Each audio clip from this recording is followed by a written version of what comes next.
Well, I spoke to the environment and energy policy expert, Patrick Graichen, and asked him about the climate challenge facing whoever Germany's next government is. Well, we have now the new targets, the new goals in law, and they say minus 65% greenhouse gas emissions by 2030 and climate neutrality by 2045. And now, after the election, regardless of who's going to be ruling, that will have to be put in place by concrete measures.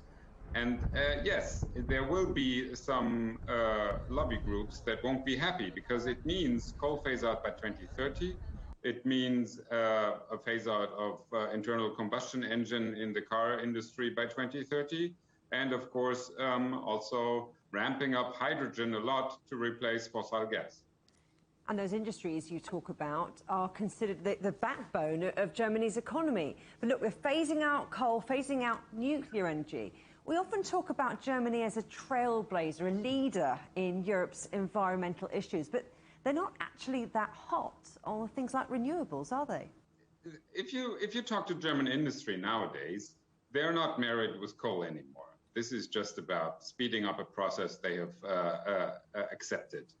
What German industry, especially the steel industry, the chemical industry, what they're now calling for is lots and lots of renewables, because they've understood we need lots of wind and solar power because that's the cheap energy of the future. So in that sense, industry knows that that's what's needed, and we need to speed up those processes. That's the problem of Germany. It takes too long for a new windmill to be built. And that I would consider to be really the challenge that industry is also now calling for from politics. So wind, solar, what would you like to see the next German government do on climate action, and who is most likely to do it? What we need is a tripling in the build-out of renewables. So more wind, more solar, 3 times what we currently have per year from now on. So that's the challenge. Who will be doing that?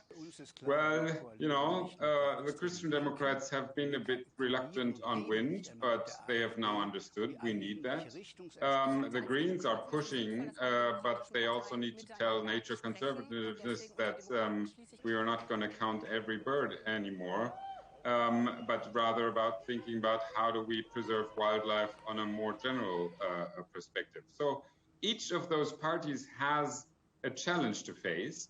And I think it'll be civil society that needs to push regardless of who's ruling.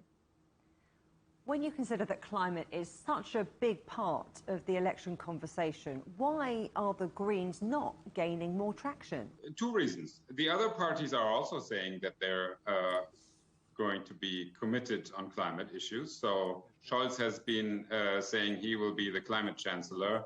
And Laschet has been saying, I have been the one who was pushing for 2045. So the others have basically taken up on that issue as well. And the second is, at the end, it's also a question of personality. And apparently, Annalena Baerbock was considered to be too young from parts of the electorate. So those are the 2 reasons why the Greens aren't polling higher.